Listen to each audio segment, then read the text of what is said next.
अस्सलाम वालेकुम स्टूडेंट्स, चांद अकील है, lecturer in English in higher education department. बेटा आज की इस वीडियो में हम डिस्कस करेंगे टीजीटी एफपीएससी की जो रिसेंटली सीट्स अनाउंस हुई हैं उनके बारे में, और मैं आपको बताऊंगा कि इसका एलिजिबिलिटी क्राइटेरिया क्या है, इसकी क्लोजिंग डेट क्या है, इसका पेपर पैटर्न क्या होगा और पेपर का सिलेबस क्या होगा। तो मेरा बेटा कंप्लीट वीडियो देखिएगा, इंशाल्लाह ये वीडियो आपके लिए बहुत बेनिफिशियल होगी।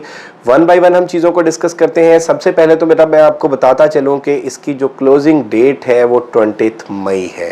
20 मई मेरा बेटा क्लोजिंग डेट है। So if you are eligible तो आपने 20 मई से पहले पहले अप्लाई करना है।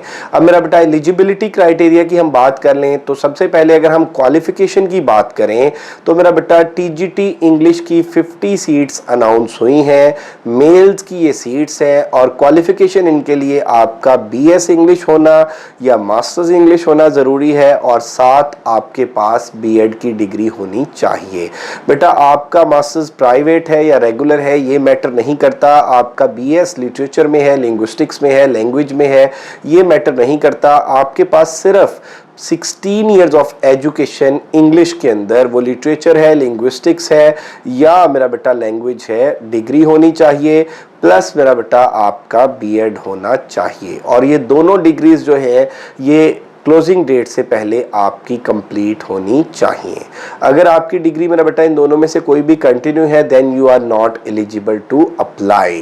तो पहली बात तो ये हो गई मेरा बेटा कि 20 मई लास्ट डेट है। दूसरी बात ये मेरा बेटा कि इसमें 16 years of education in English plus BEd, और तीसरी बात ये कि टोटल इंग्लिश की ये मेल्स की सीट्स हैं और 50 टोटल सीट्स हैं। और उसके बाद मेरा बेटा अगर हम बात कर लें एज की तो एज जो है वो इंक्लूडिंग 5 ईयर जनरल रिलैक्सेशन मिला के 33 ईयर्स अपर एज लिमिट है। अगर मेरा बेटा आप इन एलिजिबिलिटी क्राइटेरिया को, इस एलिजिबिलिटी क्राइटेरिया को मीट कर रहे हैं तो 20 मई से पहले पहले आप लोग अप्लाई कर लें। अब इसमें बात करते हैं हम कि इसका सिलेबस क्या होता है। TGT stand for trained graduate teachers, 16 scale की ये सीट होती है और पंजाब के अंदर जो मेरा बेटा एसएसटी की सीट्स होती हैं, सेकेंडरी स्कूल टीचर्स की, टीजीटी की सीट्स उनके इक्वल होती है क्योंकि एफपीएससी का जो एसएसटी है वो 17 स्केल का होता है। अब बेटे टीजीटी इंग्लिश का जो सिलेबस है वो 3 हिस्सों में डिवाइडेड है।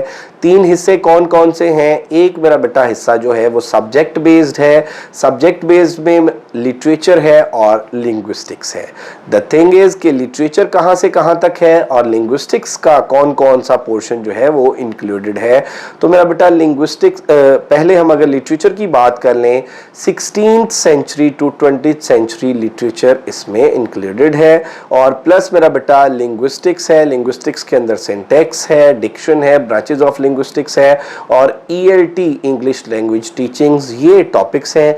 ये आप एफपीएससी की वेबसाइट पे भी चेक कर सकते हैं और ये ऑफिशियली सिलेबस जो है ये अपलोड हो चुका है। अब इसमें बेटे अगर हम ये बात कर लें कि ये जो लिटरेचर है 16th century to 20th century plus ये जो लिंग्विस्टिक्स के मैंने टॉपिक्स बोले हैं इनकी पेपर में वेटेज कितनी होगी, तो बेटा 50% पेपर जो है वो इनमें से आएगा। अब रिमेनिंग अगर हम 50% की बात करते हैं तो उसमें एक जो पोर्शन है वो प्रोफेशनल का है या पेडागोजी का पोर्शन हम उसको बोलते हैं या एजुकेशन का पोर्शन बोलते हैं। 30% पेपर वहाँ से आता है और उस 30% के अंदर नॉर्मली बच्चों ने उसकी बड़ी हाइप क्रिएट की होती है कि वो 30% पेपर बड़ा मुश्किल होता है, उसके अंदर इस तरह के सवाल आते हैं जो बच्चों ने पहले कभी सुने नहीं होते। तो बेटा थिंग्स आर नॉट सो कि just there are just only 5 topics, सिर्फ 5 टॉपिक्स हैं जो आप तैयार कर लें तो ये 30 मार्क्स का जो पोर्शन है ये आपका प्रिपेयर भी हो जाता है और आप बड़े अच्छे तरीके से मेरा बेटा इस पोर्शन को पेपर में अटेम्प्ट कर सकते हैं और मैक्सिमम जो स्कोर है वो आप ले सकते हैं। अब बात करते हैं कि ये 30 मार्क्स का जो पोर्शन है पेडागोजी का, इसमें टॉपिक्स कौन कौन से हैं। तो मेरा बेटा पहला जो टॉपिक है वो टीचिंग टेक्निक्स एंड मेथडोलॉजी है। सेकंड जो टॉपिक है वो क्लासरूम मैनेजमेंट है। थर्ड टॉपिक जो है वो टेस्टिंग एवेल्यूएशन एंड मेजरमेंट है। फोर्थ वन इज टेक्सोनोमीज और ख़ास तौर पे Bloom's taxonomy, knowledge of Bloom's taxonomy, और fifth one is educational psychology. तो ये 5 टॉपिक्स बनते हैं। इन 5 टॉपिक्स में से 30 मार्क्स का पेपर आता है। है। 50 मार्क्स आपके सब्जेक्ट के हो गए, लिटरेचर और लिंग्विस्टिक्स के, और 30 मार्क्स जो हैं वो पेडागोजी के हो गए। बाकी जो थर्ड पोर्शन है, रिमेनिंग 20 मार्क्स जो है वो ग्रामर के हैं। अब ग्रामर के अंदर apparently just 3 topics are mentioned. वो 3 टॉपिक्स कौन कौन से हैं? पहला टॉपिक जो है वो वोकैबुलरी है, दूसरा टॉपिक जो है वो यूजेज ऑफ ग्रामर है, और तीसरा टॉपिक जो है वो सेंटेंस स्ट्रक्चरिंग है। तो अपेरेंटली तो ये लगता है कि अच्छा ये जस्ट 3 टॉपिक्स हैं, लेकिन मेरा बेटा ये 3 टॉपिक्स जो हैं, ये तीनों टर्म्स जो हैं, ये इतनी ब्रॉडर हैं कि इनके अंदर पूरी की पूरी इंग्लिश ग्रामर आती है। फॉर एग्जाम्पल अगर हम वोकैब की बात करते हैं तो वोकैब के अंदर सिनोनिम्स भी आ जाते हैं, एंटोनिम्स भी आ जाते हैं, स्पेलिंग करेक्शन भी आ जाती है, फ्रेजल वर्ब्स भी आ जाते हैं, इडियोमेटिक एक्सप्रेशंस भी आ जाते हैं। और अगर हम यूजेज ऑफ ग्रामर की बात करें तो उसमें मेरा बेटा पार्ट्स ऑफ स्पीच भी आ जाते हैं, जैसा कि नाउन है, नाउन की करेक्शन है, नाउन की टाइप्स हैं, pronoun, types of pronoun, pronoun की करेक्शन है, verb, types of verb, verb की करेक्शन है, सब्जेक्ट वर्ब एग्रीमेंट है, एडवर्ब है, एडजेक्टिव है, प्रेपोजिशन, कंजंक्शन, इंटरजेक्शन, आर्टिकल, और इसके अलावा जो है वो सम टाइम मेरा बेटा एक पैराग्राफ दिया जाता है और उस पैराग्राफ से नीचे कुछ एमसीक्यूज डेवलप किए होते हैं, यानी कि कंप्रीहेंशन, और साथ मेरा बेटा डायरेक्ट इनडायरेक्ट है और एक्टिव वॉइस पैसिव वॉइस है। तो 20 मार्क्स के लिए ये ग्रामर का पोर्शन है। अब कलेक्टिवली अगर हम बात कर लें तो पेपर 3 हिस्सों में डिवाइडेड है। एक हिस्सा वो है जो 50% है और उस 50% में लिटरेचर और लिंग्विस्टिक्स है। एक हिस्सा मेरा बेटा 30% पर मुश्तमिल है और उस 30% में पेडागोजी के 5 टॉपिक्स हैं, और तीसरा जो पार्ट है वो ग्रामर पर मुश्तमिल है, और उसमें मैंने आपको बता दिया है कि पार्ट्स ऑफ स्पीच है, देन मेरा बेटा सेंटेंस, तीसरा जो टॉपिक है उसका सेंटेंस फ्रेज क्लॉज है। लिखा अपेरेंटली सेंटेंस स्ट्रक्चरिंग हुआ है, सेंटेंस स्ट्रक्चरिंग के अंदर मेरा बेटा सेंटेंस भी आ जाएगा, फ्रेज भी आ जाएगा, क्लॉज भी आ जाएगा, टाइप्स ऑफ सेंटेंस है, अकॉर्डिंग टू फंक्शन है, अकॉर्डिंग टू स्ट्रक्चर है, टाइप्स ऑफ क्लॉज है, टाइप्स ऑफ फ्रेज है। तो ये सारी चीजें जो है ये इंक्लूडेड है। अब इन तीनों पोर्शंस को अगर आपने प्रिपेयर करना है तो किस तरह से मेरा बेटा आप मिनिमम टाइम में इसको प्रिपेयर कर सकते हैं, किस तरह से मेरा बेटा आप मैक्सिमम वे में अपनी तैयारी इतनी अच्छी कर सकते हैं कि श्योरली आप इस टेस्ट को क्रैक कर सकें।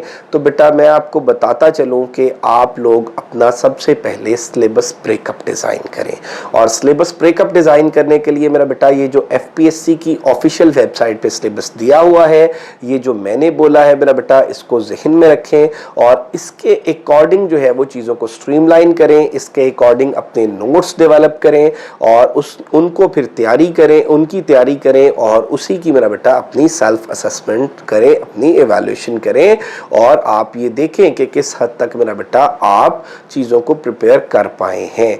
अब इसमें एक और बात मेरा बेटा कि नॉर्मली क्या होता है कि बच्चे पेडागोजी के पोर्शन के लिए कोई बुक उठाते हैं जिसके अंदर मेरा बेटा वो एमसीक्यूज पढ़ना शुरू कर देते हैं, इसी तरह से ग्रामर के लिए कोई बुक उठाते हैं मार्केट में जो अवेलेबल्स हैं उसमें से ग्रामर पढ़ना शुरू कर देते हैं, और फिर लिटरेचर और लिंग्विस्टिक्स के पोर्शन के लिए मार्केट के अंदर जो इल्मी की बुक्स हैं, कारवा की बुक्स हैं, और मेरा बेटा इसके अलावा एडवांस की बुक्स हैं, एम्पोरियम की बुक्स हैं, इन सारी बुक्स को पढ़ना शुरू कर देते हैं। तो मेरा बेटा just keep in your minds कि ये वाली अप्रोच ठीक नहीं है, क्योंकि जब तक आप चीज़ों को एक ऑर्डर के अंदर नहीं लेकर आते, जब तक आपकी सब्जेक्टिव अप्रोच डेवलप नहीं होती, जब तक चीज़ों को आप कंसेप्चुअली नहीं पढ़ते हो, तब तक मेरा बेटा आप लोगों के चांसेस नहीं है कि आप पेपर को क्वालिफाई कर सकें।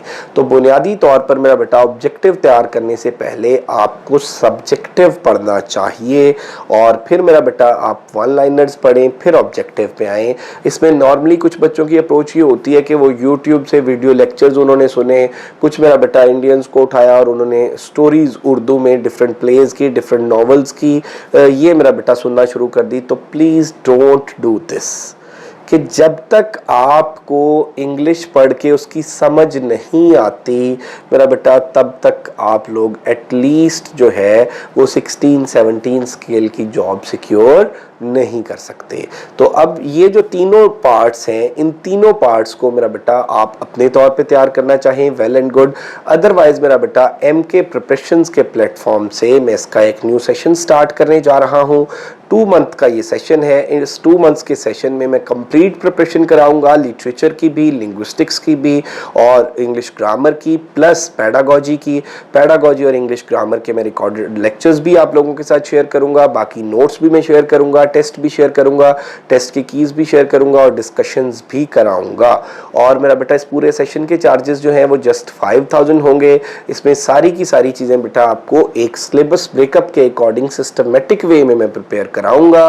सो if you are interested to join, get yourself registered. Registration का मैं आपको तरीका बताता चलूं कि मेरा बेटा अगर तो आप गिवन नंबर्स पे कांटेक्ट करना चाहते हैं फॉर इन्फॉर्मेशन तो आप कांटेक्ट कर सकते हैं। अदरवाइज सारी चीजें मैंने वीडियो में क्लियर कर दी हैं। रजिस्ट्रेशन का मेथड बेटे सुन लें। गिवन नंबर्स पे आप अपनी फीस सबमिट करेंगे, फीस सबमिशन का स्क्रीनशॉट, अपना name, qualification, TGT FPSC English लिखकर गिवन नंबर्स पे सेंड करेंगे तो आपको पेड ग्रुप में ऐड कर लिया जाएगा। और पेड ग्रुप में मेरा बेटा सिलेबस के अकॉर्डिंग टॉपिक वाइज आपको नोट्स शेयर किए जाएंगे। और मेरा बेटा इसमें बुनियादी तौर पे ये सुन लें कि हम नोट्स जो शेयर करते हैं उसके बाद 2 दिन नोट्स शेयर करते हैं और साथ उसका रिकॉर्डेड लेक्चर शेयर करते हैं।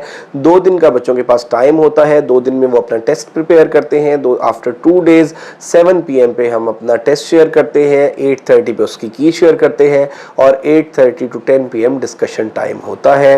बेटे आप लोगों का कोई भी क्वेश्चन हो, आप लोगों की कोई भी क्वेरी हो, आप लोगों की कोई भी कंफ्यूजन हो, आप कमेंट सेक्शन में भी पूछ सकते हैं और गिवन नंबर्स पे कांटेक्ट भी कर सकते हैं। Thank you very much, stay blessed, Allah Hafiz.